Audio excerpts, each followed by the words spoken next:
is mine. So open it. So go to that directory for your project. My own is real stack.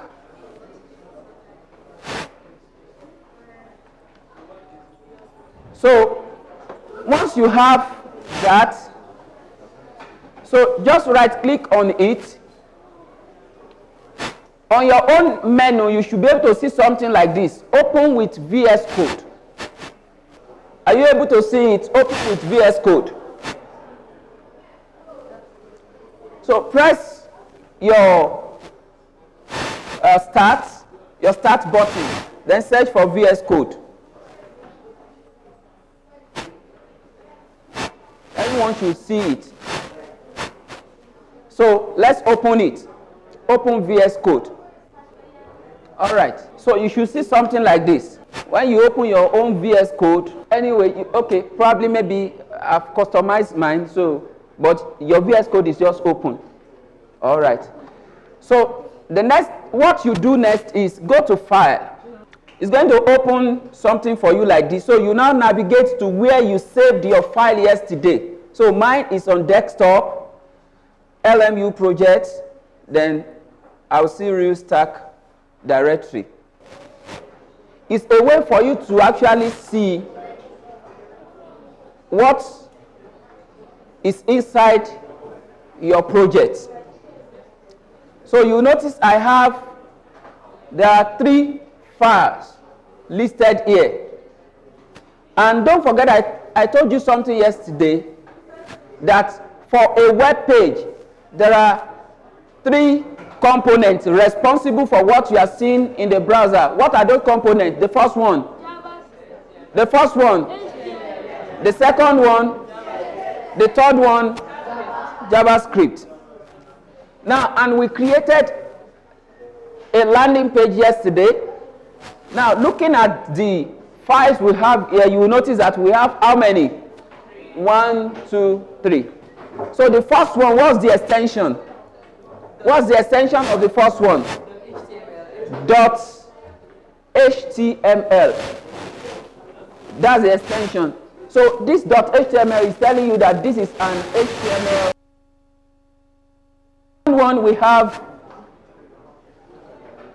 The second one we have .js. It's telling us that this is a JavaScript file.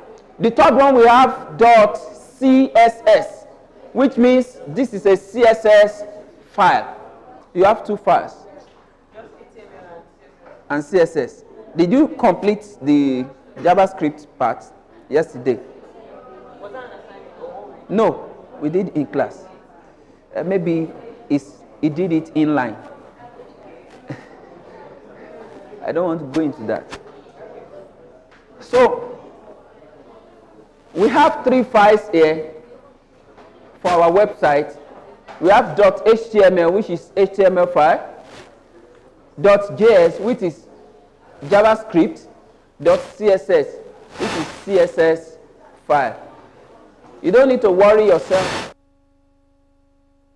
at this moment, at this time, about the content of these files. You can open it, read it, or whatever. So, but you don't need to worry yourself too much about it. So,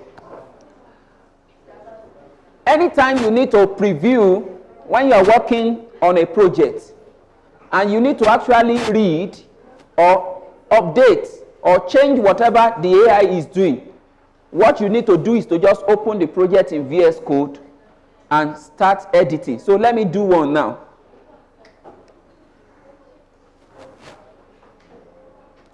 So you notice when I click on HTML, it opens the HTML file. Let me bring it back a little. Are you familiar with this thing? This highlighted part. Have you seen it before? So what is the meaning of this based on what I explained yesterday?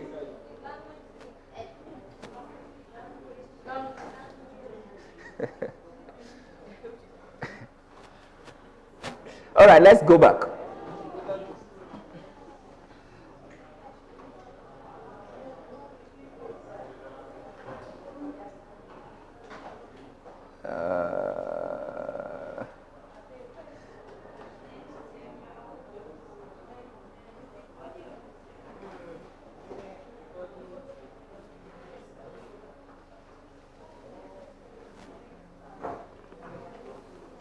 it signifies the root of the page. So you can see it now. So just take a little time to study it. We are not, what I'm doing now, we are not doing it for fun. So that when you are giving your prompt can be of a good quality that AI can actually act on it.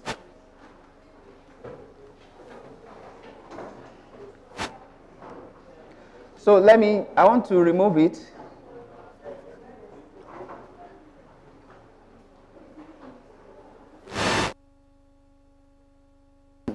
In VS Code now, you can be able to read every single code in this file. This is what AI developed for you. You can see all the tests. Someone asked me yesterday that before AI, when you develop a website, do you write all of these things with your hand? I said yes. Before we have AI, if you want to build a website, you will write every single character with your hand on the keyboard. So, but AI is doing it for us now. So, please, are you still following me? Now, let's go back to where you have the project. Now, you see this index.html. Double-click it and open your website. So mine is open now, so open your own. So let's just go back to that folder. Yes, okay, it's opened already on your system. This website, the one you developed yesterday.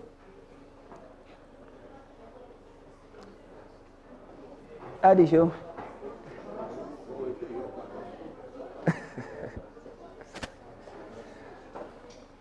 So,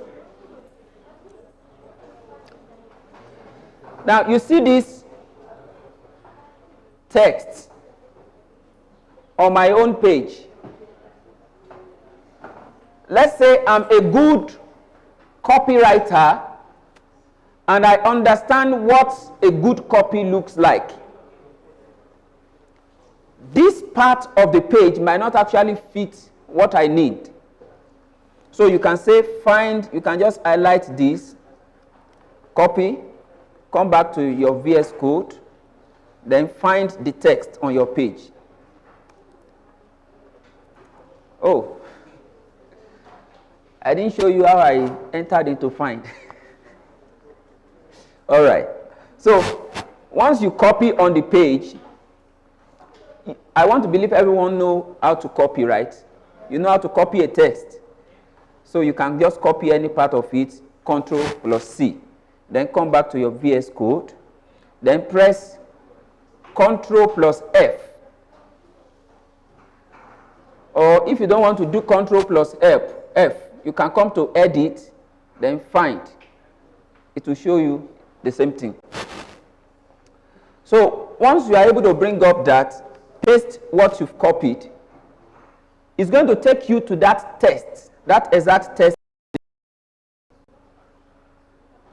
in your code.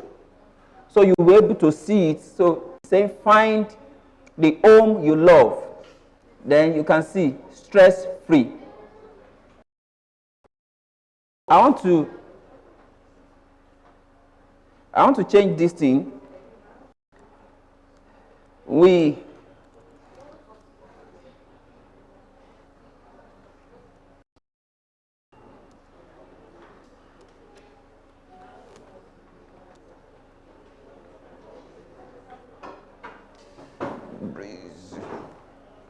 So I've changed that text.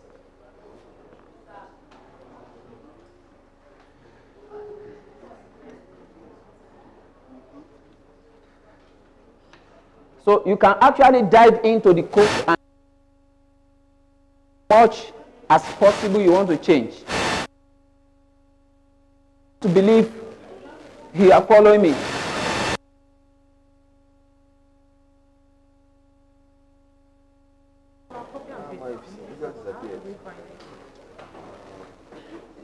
I'm coming, please. Just open it once. It will open. That's why it's giving you that. So you are able to get it, sir.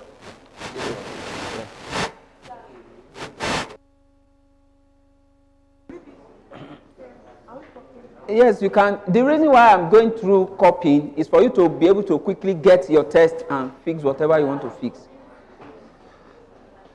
So we make getting a home a breeze. So let's come back to the page. Changes I did is still not reflecting. So you need to refresh. So you can see now, the moment I refresh, it's showing on the page. So this is how you can change any of the texts that you don't like on the page. Maybe you developed and you are not sure, or you don't like whatever is happening here. So you can just dive into the code and do it yourself. There is an easy way to do it, but I still don't want to expose you to it now. So let's just go. This design always caught my attention. Save. So after you've done those changes in your code editor, you can do save, Control X, or you come to File, then Save. Still the same thing. So anytime I have to come back to VS Code to touch some things in the code, it shouldn't be a problem again. So let's continue. Now, we have this web page. Please let's follow, because I want to start talking about something very, very, very important now. Now, this web page, as you have it now, there is something called responsiveness in websites.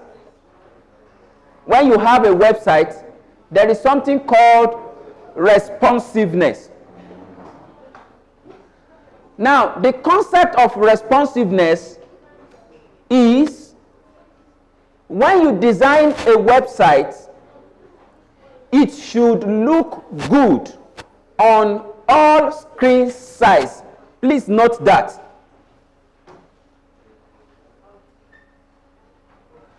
The concept of responsiveness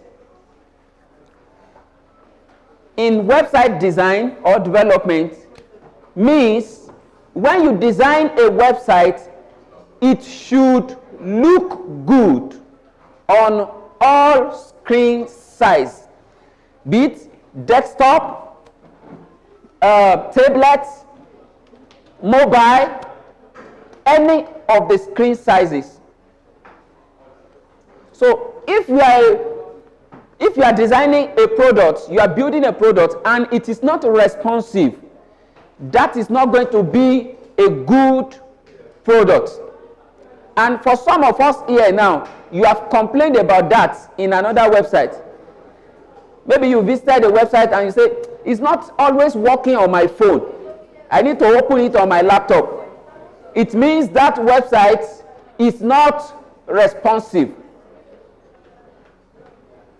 It means that website is not responsive.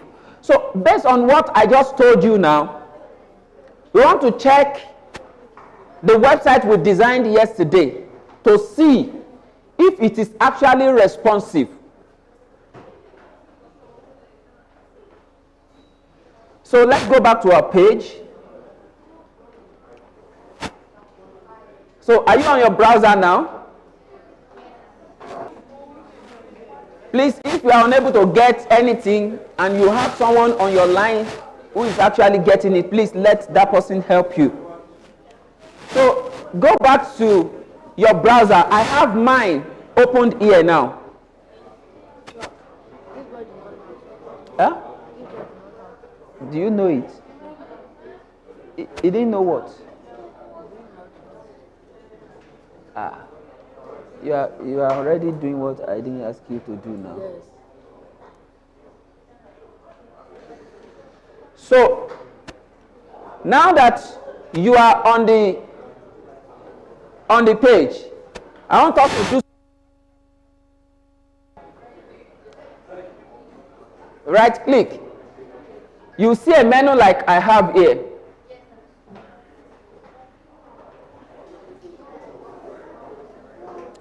So the last part, if you are on Chrome, is going to be inspect.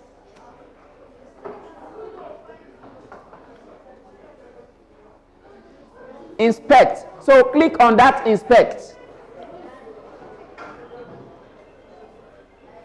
All right.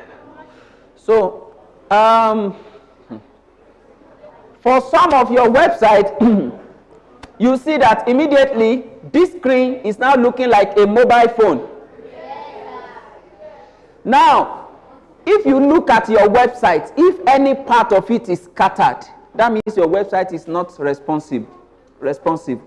On mobile, you can see mine is just looking very neat and properly laid out. So this is good. So if anything is scattered, yeah, this is also good.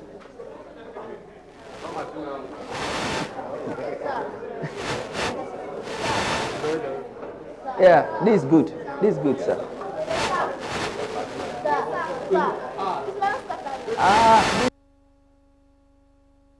You can see. So we'll correct that.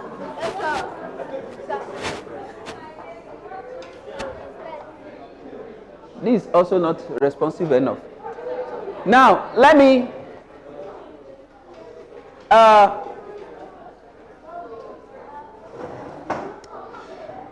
so I want you to, hello, please listen. I want you to do something. If any part of your page looks scattered at the moment, this is what you do.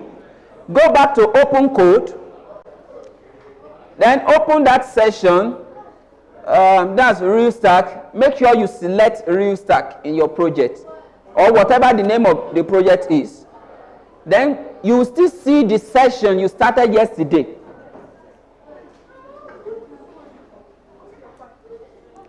The session you started, or if you don't see it, start a new session inside that project.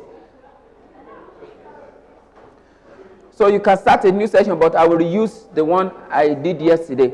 So it's something very, very simple. I'm not going to use voice typing this moment, this time.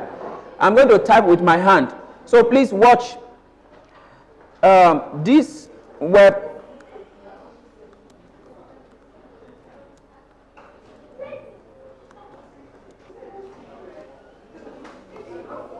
So I'm going to copy this prompt. So I'll copy this prompt and paste it in the channel. So please, if your page looks scattered on the screen,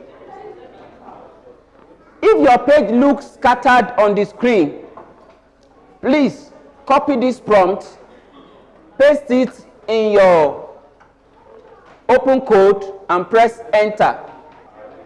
So now I think open code is done. It has fixed all noted responsiveness issue in my web page. So the next thing I need to do is to go back to the page, then refresh. So if you have any issue with responsiveness in your own application, if you use that prompt, it should correct everything. So if your own didn't run properly, please, you can relate with any of the CSI staff that's moving around, so they will guide you through. So let's proceed. Please, this thing I just explained to you is very, very important. Responsiveness, very, very important. So keep it in mind, because we will refer to it always. And I'm going to, you see me, I may not consciously mention it, but you see me trying to fix pages to look good on all screen. So please, let's try to pay attention to that. Then there's something I want to touch here. Let's do something. I don't know if you'll be able to spot it from your own end. Let me even zoom very well. Now, I want you to watch my cursor very well. Please pay attention to it very well. Now, I'll move this cursor. Please study that button, this yellow button. Is it yellow or orange or what? What's the color? All right.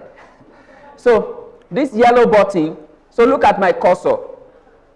When the cursor enters that button, what happens to the button?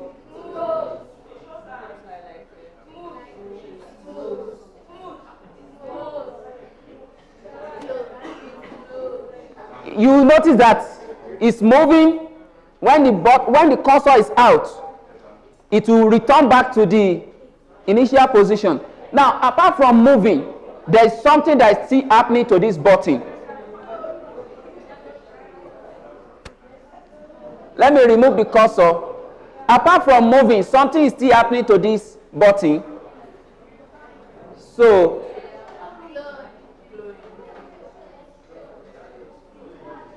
something is showing on it as if maybe you call it glowing, but what's it called? Technical term, you say shadow. So a shadow will come on and will go off. So now let me tell you what is happening here. When the mouse enters this button, is referred to as over. That is, when I tell you over on that button, what I'm saying is that move the mouse on the button. Let it stay there. Over. So the moment I over on the button, there's an effect. So, and a lot of that kind happens on the UI virtually every time. So you have a lot of those states. You have over, focus, active, disabled. You don't need to memorize it, but keep it in mind. So before we actually proceed now, I want to give everyone freedom to do something on that real stack project. Quickly think of that project. Quickly think of one feature, very simple. Don't forget yesterday when we were discussing, is it yesterday or on Monday, when we were discussing the common mistake. Don't do something big at a time. So think of something very small you can add to that project, that landing page, and quickly prompt your AI to add it. So I give you like 2 minutes to do that. So the clock is rolling now. Like 2 minutes, quickly add something. I want to see how creative you are. So now, can we continue? My own, let me add one feature. I don't know. For my own, I want when I over on explore listing, I want the button to dance to the right and dance to the left. I don't know if it's possible, but let's test. So come back here on the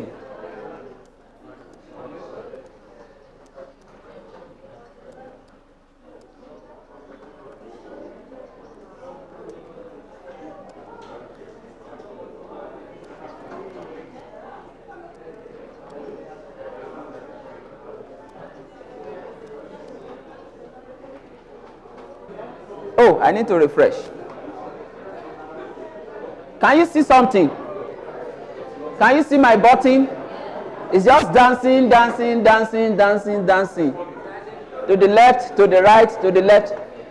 So, on over. So once I remove the mouse, it stops. Go back. It begins to dance. Just jump left, right, jump left, right. You will notice something. when I added that effect, for me personally, you see dancing effect, this dancing effect.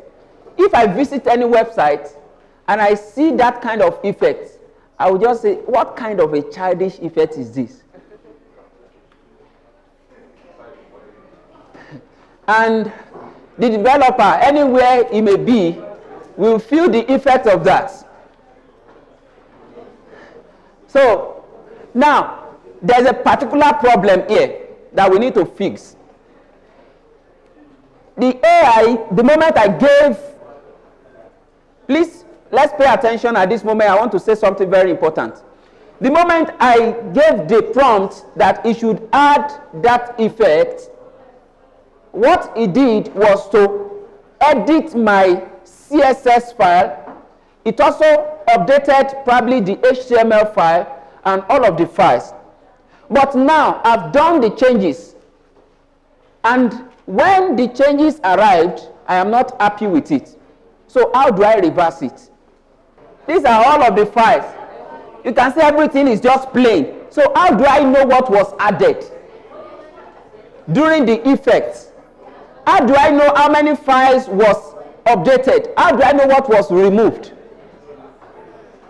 At the moment, I don't know anything that was added or what was removed. So I don't know anything about that.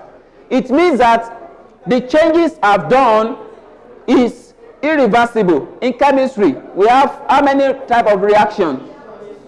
This change now is irreversible.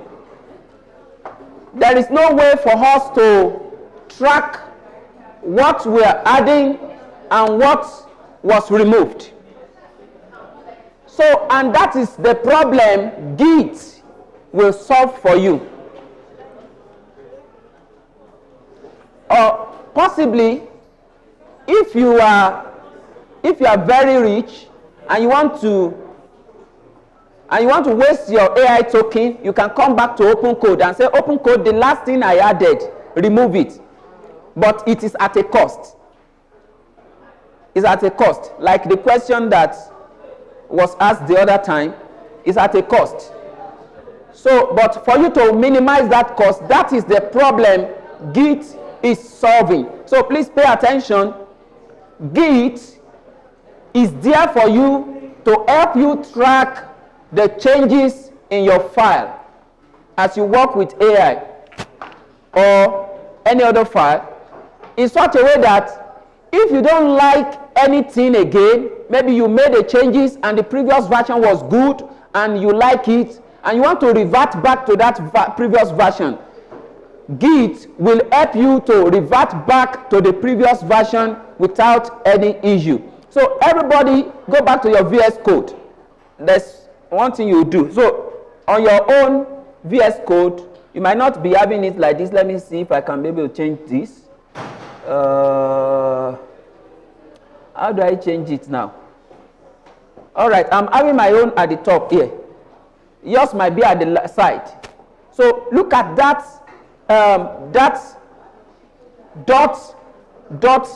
like a branching icon. So click it. Source control. Yeah, thank you. So in your own, you might not see anything. Are you seeing anything? But mine, what are you seeing?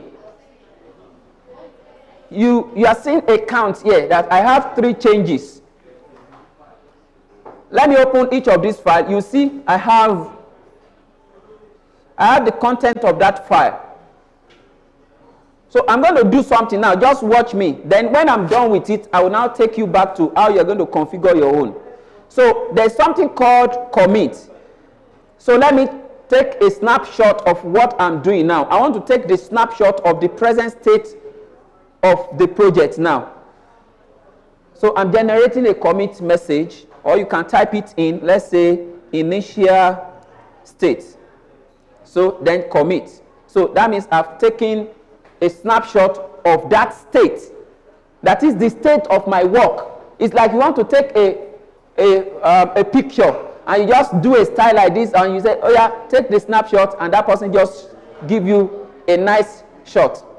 Like some of us, we always do that in the studio, and the studio man will begin to say, oh, take this approach, take this time, and all of that. So you've taken a snapshot, so you can come here and see what actually changed. Just wait. Don't do anything yet. I'm trying to show you something here. I'm trying to show you something.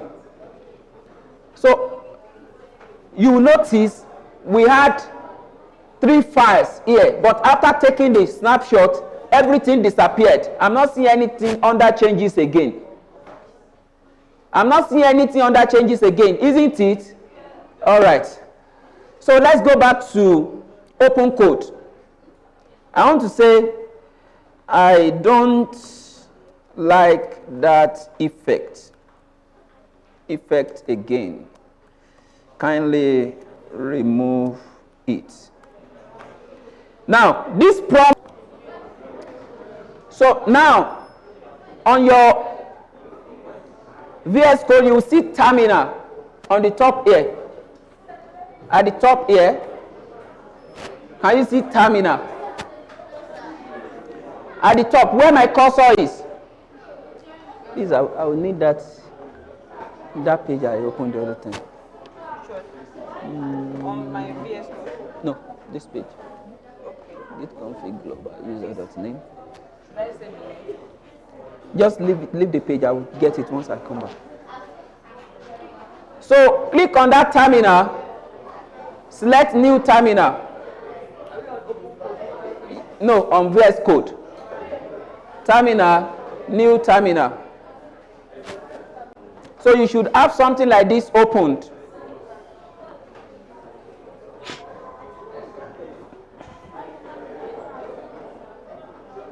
Please go back to that page for me. Please go back to that page for me. The page we opened the other time. Yes. All right, that's okay. So, everyone, please follow what I want to do now. So just type after me git space config space hyphen global space user dot name space, then quote, then put your name and press enter. The next thing we need to set after this one is the email. So we need to set the email. So we have set the name, we need to set the email. So you know when you want to set the name, what you did was user.name. But now that you want to set the email, it's going to be user.email. So you now put your email inside there, maybe example at lmu.com.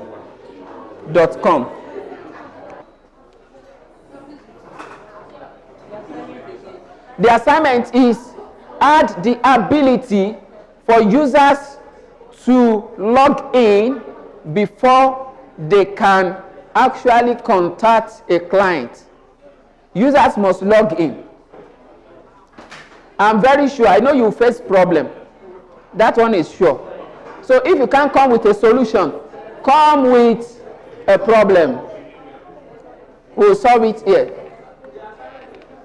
The assignment is add the ability for users to be able to log in before they can contact a client.